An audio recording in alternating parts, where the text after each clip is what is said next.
எந்த வேலையும் பார்க்க மாட்டானா, ஆனால் அவனுக்கு சாப்பாடு மட்டும் வேணுமா. அப்படிப்பட்டவங்களை நம்ம சோம்பேறின்னு சொல்லுவோம். ஊர் சுற்றிக்கிட்டு வர அந்த சோம்பேறிக்கு ஒரு நாள் ரொம்ப பசி எடுக்குது. ஆனால் சாப்பிட எதுவுமே கிடைக்கல. தூரத்தில் ஒரு மனுஷன் ஆப்பிள் வித்துக்கிட்டு வராரு. சரி, அந்த ஆப்பிளை திருடி சாப்பிடலான்னு நினச்சிக்கிட்டு அது கிட்ட போய் திருட பார்க்குறாரு.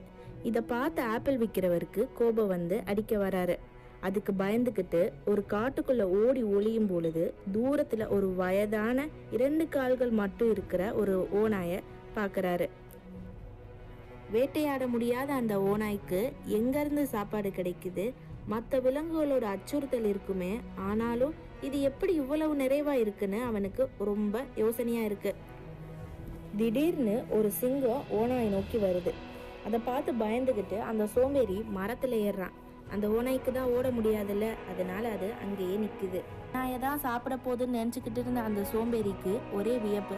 பார்த்தா சிங்கம் வாயில இருக்கிற அந்த இறைச்சி துண்டை ஓநாய்க்கு கொடுத்துட்டு திரும்பி போகுது.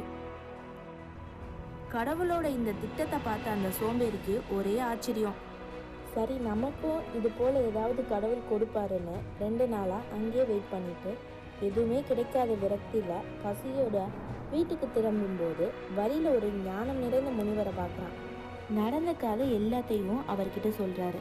அதுக்கு அந்த முனிவர், ஒரு உண்மையை சொல்றேன் கேளு. ஒவ்வொருவருக்கும் ஒவ்வொரு திட்டத்தை கடவுள் வச்சிருக்கிறாரு. அந்த திட்டத்துல நம்மளும் ஒரு பகுதியாக தான் இருக்கோம்.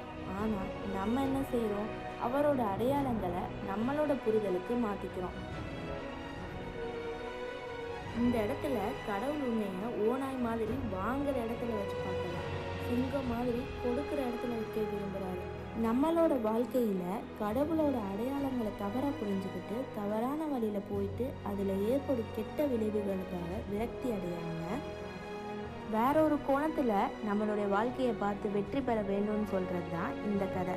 இந்த வீடியோ உங்களுக்கு பிடிச்சிருந்துச்சுன்னா லைக் பண்ணுங்கள், ஷேர் பண்ணுங்கள், மறக்காமல் நம்ம சேனலை சப்ஸ்கிரைப் பண்ணுங்கள்.